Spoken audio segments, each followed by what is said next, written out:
श्री गणेशाय नमः। श्री जानकी वल्लभो विजयते।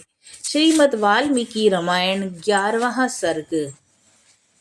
सुमंत्र के कहने से राजा दशरथ का सपरिवार अंगराज के यहाँ जाकर वहां से शांता और ऋषि श्रृंग को अपने घर लेकर आना। सुमंत्र ने कहा कि राजेंद्र, आप पुनः मुझसे अपने हित की बात सुनिए, जिसे देवताओं में श्रेष्ठ बुद्धिमान सनत कुमार जी ने ऋषियों को सुनाया था। उन्होंने कहा था, इक्ष्वाकुंश वंश में दशरथ नाम से प्रसिद्ध एक परम धार्मिक सत्य प्रतिज्ञा राजा होंगे। उनकी अंगराज के साथ मित्रता होगी। दशरथ के एक परम सौभाग्यशालिनी कन्या होगी, जिसका नाम होगा शांता। अंग देश के राजकुमार का नाम होगा रोमपाद। महायशस्वी राजा दशरथ उनके पास जाएंगे और कहेंगे, धर्मात्मन, मैं संतानहीन हूँ। यदि आप आज्ञा दें तो शांता के पति ऋषि श्रृंग मुनि चलकर मेरा यज्ञ करा दें। इससे मुझे पुत्र की प्राप्ति होगी और मेरे वंश की रक्षा हो जाएगी। राजा की ये बात सुनकर मन ही मन उस पर विचार करके मनस्वी राजा रोमपाद शांता के पुत्रवान पति को उनके साथ भेज देंगे। ब्राह्मण ऋषि श्रृंग को पाकर राजा दशरथ की सारी चिंता दूर हो जाएगी और वे प्रसन्नचित होकर उस यज्ञ का अनुष्ठान करेंगे। यश की इच्छा रखने वाले धर्मज्ञ राजा दशरथ हाथ जोड़कर द्विजश्रेष्ठ ऋषि श्रृंग का यज्ञ, पुत्र और स्वर्ग के लिए वर्ण करेंगे तथा वे प्रजापालक नरेश उन श्रेष्ठ ब्रह्म ऋषि से अपनी अभिष्ट वस्तु प्राप्त कर लेंगे। राजा के 4 पुत्र होंगे, जो अप्रमेय, पराक्रमी, वंश की मर्यादा बढ़ाने वाले और सर्वत्र विख्यात होंगे। महाराज, पहले सत्य युग में शक्तिशाली देव प्रवर भगवान सनत कुमार जी ने ऋषियों के समक्ष ऐसी कथा कही थी। पुरुष सिंह महाराज, इसलिए आप स्वयं ही सेना और सवारियों के साथ अंग देश में जाकर मुनि कुमार ऋषि श्रृंग को सत्कार पूर्वक यहाँ पर ले आइए। सुमंत्र का वचन सुनकर राजा दशरथ को बड़ा हर्ष हुआ। उन्होंने मुनिवर वशिष्ठ जी को भी सुमंत्र की बातें सुनाई। उनकी आज्ञा लेकर के रनिवास की रानियां तथा मंत्रियों के साथ अंग देश के लिए प्रस्थान किया, जहां पर विप्रवर ऋषि श्रृंग निवास करते थे। मार्ग में अनेक वनों और नदियों का पार करके वे धीरे धीरे उस देश में जा पहुंचे जहां मुनिवर ऋषि श्रृंग विराजमान थे। वहां पहुंचने पर उन्हें द्विज श्रेष्ठ ऋषि श्रृंग रोमपाद के पास ही बैठे दिखाई दिए। वे ऋषि कुमार प्रज्वलित अग्नि के समान तेजस्वी जान पड़ते थे। तदंतर राजा रोमपाद ने मित्रता के नाते अत्यंत प्रसन्न हृदय से महाराज दशरथ का शास्त्रोक्त विधि के अनुसार विशेष रूप से पूजन किया और बुद्धिमान ऋषि कुमार ऋषि श्रृंग को राजा दशरथ के पास अपनी मित्रता की बात बताई। उस पर उन्होंने भी राजा का सम्मान किया। इस प्रकार भली भांति आदर सत्कार पाकर नरश्रेष्ठ राजा दशरथ रोमपाद के साथ वहां 7-8 दिनों तक रहे। इसके बाद वे अंगराज से बोले, प्रजापालक नरेश, तुम्हारी पुत्री शांता अपने पति के साथ मेरे नगर में पदार्पण करे, क्योंकि वहां एक महान आवश्यक कार्य उपस्थित हुआ है। राजा रोमपाद ने बहुत अच्छा कहकर उन बुद्धिमान महर्षि का जाना स्वीकार कर लिया और ऋषि श्रृंग से कहा, विप्रवर, आप शांता के साथ महाराज दशरथ के यहाँ जाइए। राजा की आज्ञा पाकर उन ऋषि पुत्र ने तथास्तु कहकर राजा दशरथ को अपने चलने की स्वीकृति दे दी। राजा रोमपाद की अनुमति ले ऋषि श्रृंग ने पत्नी के साथ वहां से प्रस्थान किया। उस समय शक्तिशाली राजा रोमपाद और दशरथ ने एक दूसरे को हाथ जोड़कर स्नेह पूर्वक छाती से लगाया और अभिनंदन किया। फिर मित्र से विदा ले रघुकुल नंदन दशरथ वहां से प्रस्थित हुए।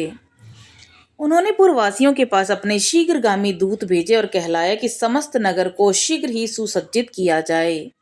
सर्वत्र धूप की सुगंध फैले, नगर की सड़कों को झाड़ बुहार कर उन पर पानी का छिड़काव कर दिया जाए और सारा नगर ध्वजा पताकाओं से अलंकृत हो। राजा का आगमन सुनकर पूर्ववासी बड़े प्रसन्न हुए।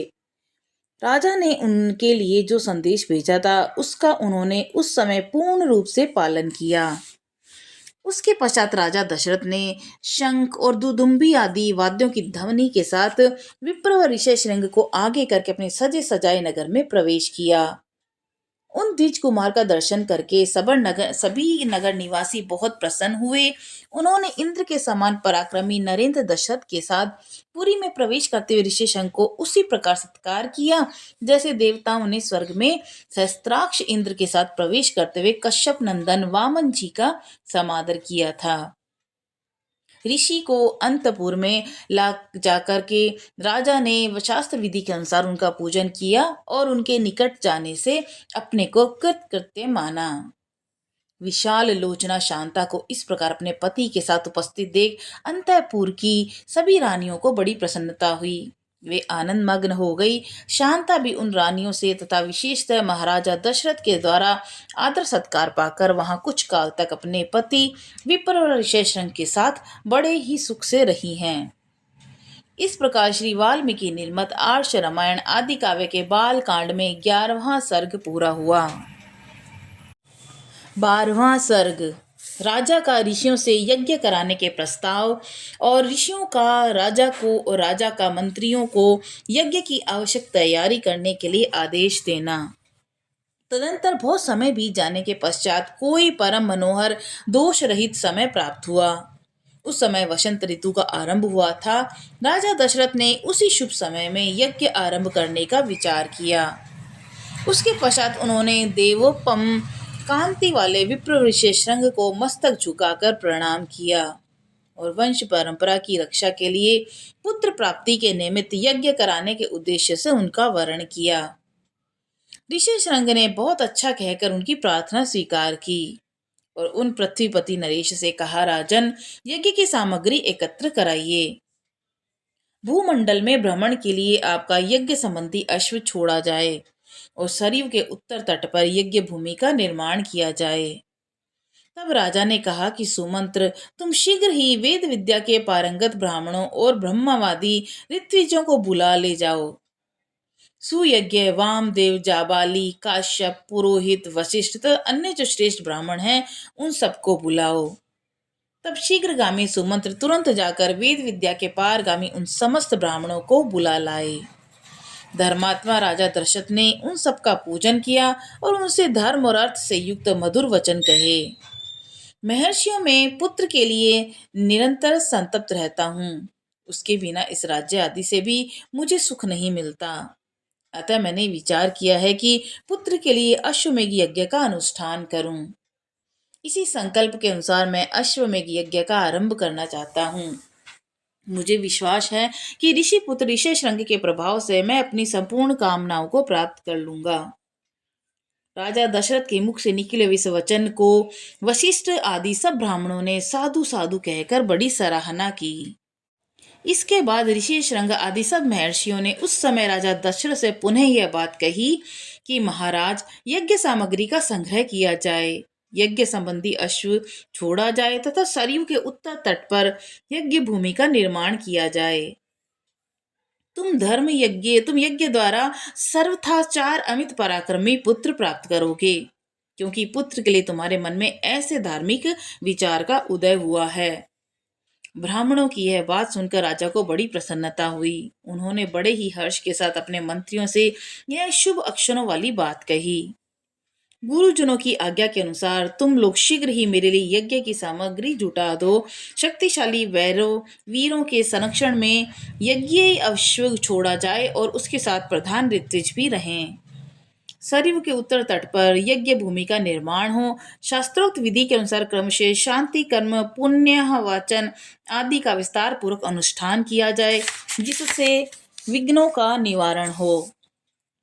यदि इस श्रेष्ठ यज्ञ में कष्टप्रद अपराध बन जाने का भय न हो तो भी सभी राजा इसका संपादन कर सकते हैं, परंतु ऐसा होना कठिन है, क्योंकि ये विद्वान ब्रह्म राक्षस यज्ञ में विघ्न डालने के लिए छिद्र ढूंढा करते हैं। विधिहीन यज्ञ का अनुष्ठान करने वाले यजमान तत्काल नष्ट हो जाता है। अतः मेरा यह यज्ञ जिस तरह विधि पूर्व संपूर्ण हो सके वैसा उपाय किया जाए। तुम सब लोग ऐसे साधन प्रस्तुत करने में समर्थ हो। तब बहुत अच्छा कहकर सभी मंत्रियों ने राजा राजेश्वर दशरथ के उस कथन का आदर किया और उनकी आज्ञा के अनुसार सारी व्यवस्था की। तत्पश्चात उन ब्राह्मणों ने भी धर्मज्ञ नृपश्रेष्ठ दशरथ की प्रशंसा की और उनकी आज्ञा पाकर सब जैसे आए थे वैसे ही फिर चले गए। उन ब्राह्मणों के चले जाने पर मंत्रियों को भी विदा करके वे महाबुद्धिमान नरेश अपने महल में ले गए।